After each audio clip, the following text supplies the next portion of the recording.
Est-ce qu'on peut continuer de donner un sens à ce mouvement des Gilets jaunes qui s'étiole petit à petit? Le fait qu'un mouvement, même quand il diminue, perdure, en fait, depuis plus de 7 mois, ça a un sens.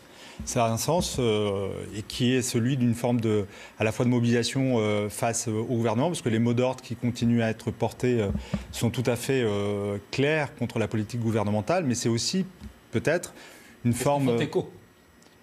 Ils ont fait écho en fait pendant plusieurs mois et je n'ai pas eu l'impression en fait que les Français étaient en désaccord avec les mots portés par les Gilets jaunes, que ce soit sur la politique fiscale, sur les cadeaux faits aux plus riches, sur la défense des services publics ou sur la question démocratique. Il n'en reste pas moins en effet qu'au bout de 7 mois, la multiplication des mobilisations, on a parfois des week-ends où il y a 3 marches, ça ne contribue pas à faire nombre. Et en même temps, je pense qu'on a plutôt intérêt dans une société démocratique que les gens qui sont en désaccord continuent à s'exprimer et puissent manifester leur désaccord plutôt que de constater que s'installe une forme de résignation qui peut être la source de conflits bien plus soudains et plus violents. Moi, ce qui m'étonne, en fait, c'est l'impression que peut donner parfois l'exécutif qu'au fond, laisser ce mouvement perdurer et se féliciter du nombre décroissant des participants réglerait l'affaire. Moi, je crois que les questions qui ont été ouvertes par ce mouvement restent toujours d'actualité et que la réponse politique tarde à venir. J'ai écouté avec beaucoup d'attention le discours assez technocratique et finalement sans beaucoup de souffle du Premier ministre Édouard Philippe à l'Assemblée nationale. Et je me dis au fond que ce gouvernement vit toujours dans une sorte de bulle, de vase clos coupé de la réalité des Français. On verra d'ailleurs si ce mouvement arrive à faire la jonction, parce que c'est une thématique qui leur est proche, avec le référendum d'initiative partagée sur ADP. Vous avez vu que la mobilisation a commencé, le site a été mis en place et petit à petit se constituent localement des collectifs. Justement, c'est sur des actions ciblées comme celle-ci que le mouvement des Gilets jaunes doit s'orienter pour se faire entendre comme il y a 6 mois. Il y a un mouvement qui existe depuis 7 mois. On a constaté que malgré la mobilisation importante au début, il y a eu très peu de victoires obtenues. Les victoires sont venues en fait quand il y a eu des affrontements, quand il y a eu des scènes de violence, et donc ça décourage évidemment les gens à participer à un mouvement dont on voit bien que le gouvernement reste hermétique. Et par ailleurs, il faut aussi le rappeler, la répression policière, répression gouvernementale en fait, n'a pas contribué à faciliter la mobilisation, puisque quand vous avez l'impression que vous rendre à une manifestation peut vous valoir un tir de flashball, une main arrachée ou vous pouvez finir éborgné. Écoutez, je pense qu'on y pense à 2 fois avant de se dire on va amener nos enfants manifester sous le soleil, en fait. Je rappelle le rapport publié hier par l'IGPN qui pointe une hausse de plus de 200% de l'usage des LBD, des grenades de désencerclement.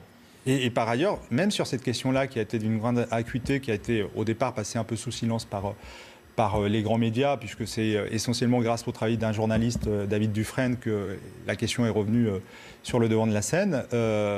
Même face à cette question et aux demandes d'enquête indépendante formulées par exemple par la haut-commissaire en charge des droits de l'homme, Michel Bachelet, le gouvernement est resté, comme certains gouvernements de République bananière, très fermé sur la demande d'enquête indépendante. On n'a pas eu de réponse. Sur les enquêtes administratives, on n'a pas non plus beaucoup avancé. On a eu les déclarations du procureur de Paris qui est un peu la voix de son maître en disant finalement les policiers vont payer, comme si la question du maintien de l'ordre était une question individuelle. Moi je ne le pense pas. Je pense que la doctrine... Les bavures sont une question individuelle, Monsieur Coronado. Non, alors moi je vais vous dire, moi je pense que les bavures existent quand il y a un climat qui est permissif pour qu'elles puissent avoir lieu. Quand vous avez un ministre comme celui de l'Intérieur qui, s'adressant aux Français, dit que les gens qui viennent manifester sont prêts à tuer, qu'ils sont des terroristes, il ne faut pas s'étonner en fait qu'un policier ou des policiers ou des gendarmes puissent à un moment donné faire usage de manière disproportionnée de la force, parce que quand vous vous confrontez à des terroristes ou à des assassins, vous ne faites pas dans le détail.